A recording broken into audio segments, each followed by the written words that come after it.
এবং বৈঠকে শীর্ষ নেতৃবৃন্দ উপস্থিত ছিলেন।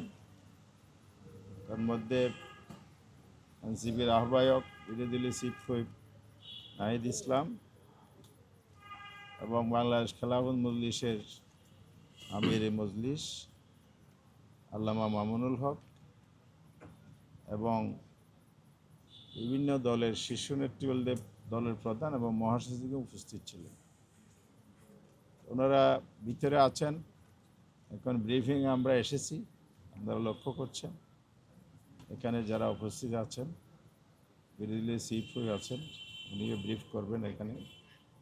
আর এনসিপির মুখ্য সংগঠক সমন্বয়ক নাসিরউদ্দিন পাটোয়ারি, আপনাদের সকলের পরিচিত মুখ, জালালউদ্দিন ভাই মহাসচিব বাংলাদেশ খেলাফত মজলিস, লেবার পার্টির চেয়ারম্যান ডাক্তার মোস্তাফিজুর রহমান ইরান, এলডিপির ভারপ্রাপ্ত মহাসচিব বিল্লাল মিয়াজি, প্রেসিডিয়াম সদস্য ডক্টর নিয়ামুল করিম এবং বিডিপির আনোয়ার ভাই আছেন, অ্যাডভোকেট আনোয়ার ইসলাম চাঁদ, নিজাম ইসলামী পার্টির প্রধান মৌলানা আব্দুল কাইয়ুম সুবহানি, নায়েব আমির, সিনিয়র নায়েব আমির আব্দুল মাজেদ আতাহারি, এরপরে জাগপার মুখপাত্র এবং সহসভাপতি রাশেদ প্রধান, বাংলাদেশ খেলাফত আন্দোলনের মহাসচিব মুফতি ফখরুল ইসলাম, এছাড়া আমাদের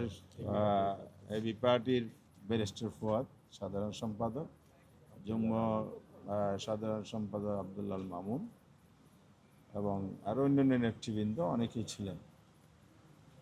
তো আমরা প্রথমে ধন্যবাদ জানাই আপনাদেরকেই, অনেকক্ষণ ধৈর্য ধরেছেন, অপেক্ষা করছেন, উপস্থিত হয়ে জাতির সামনে আমাদের বক্তব্য তুলে ধরার জন্য আপনারা কষ্ট করে এসেছেন, এই জন্য সবাইকে আন্তরিক ধন্যবাদ জানাচ্ছি।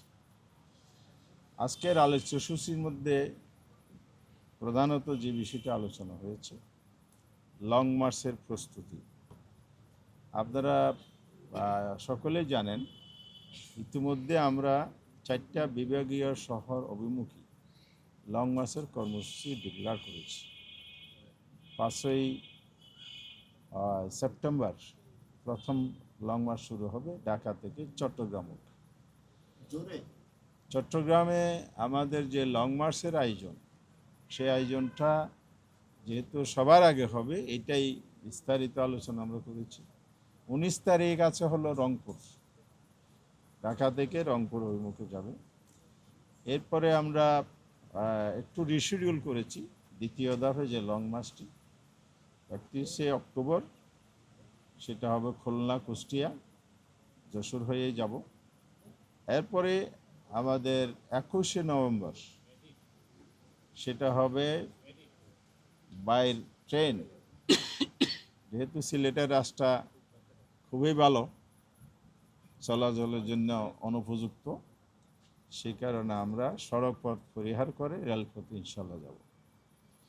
এই 4টা রংপুরের সামগ্রিক প্রস্তুতি আলোচনা, অগ্রগতি পর্যালোচনা হয়েছে।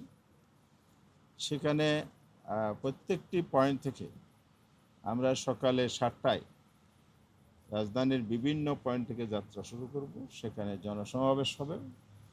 রাজধানীবাসীকে অংশগ্রহণে আমরা আহ্বান জানাচ্ছি এবং বিপুল সমাগমের মধ্য দিয়ে আমরা সূচনা পর্বের সমাবেশটা ঢাকায় করব।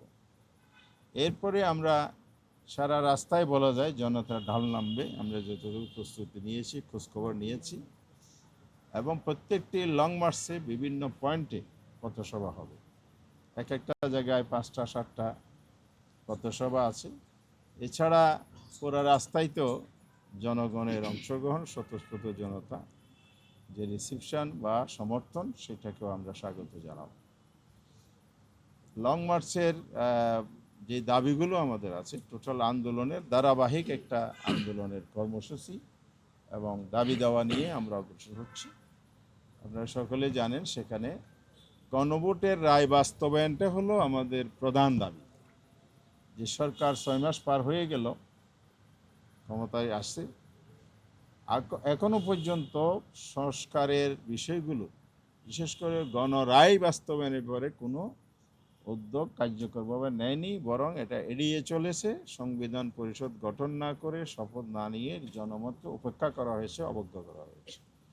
এই জন্য আমরা জনতার এই আন্দোলন, জনগণের কাছে যাচ্ছি তাদের দাবি দেওয়া নিয়ে। এটা হলো প্রধানত সরকার কাছে দাবি জানানো অব্যাহত রাখা, এবং সরকার যেন এদিক সেদিক উকিঝুঁকি না মেরে সংবিধান সংস্কার না করে সংবিধান সংশোধনের যে পদক্ষেপ ভুল পথে পা বাড়াচ্ছে, এটার যে পরিণতি ভালো হবে না, এটা আমরা ক্লিয়ার মেসেজ বিরোধী দল থেকে জানিয়ে দিচ্ছি, আগেও জানিয়ে দিচ্ছি। সেকেন্ড যে দাবিটা আছে সেটা হলো বিচার। গণহত্যা যে হয়েছে, জাতিসংঘ স্বীকৃত জেনোসাইড, দেশবাসীও জানে, ইন্টারন্যাশনাল কমিউনিটি জানে, সবাই জানে। কিন্তু সরকার যে দীর্ঘদিতে আগাচ্ছে, এতে আসলে শহীদ পরিবার যে কান্না এবং সমগ্র জাতির যে দায়ভার, খুন, হত্যা, পঙ্গুত্বর যে দায়, আমরা এই দায় এখনো মোচন করতে পারিনি।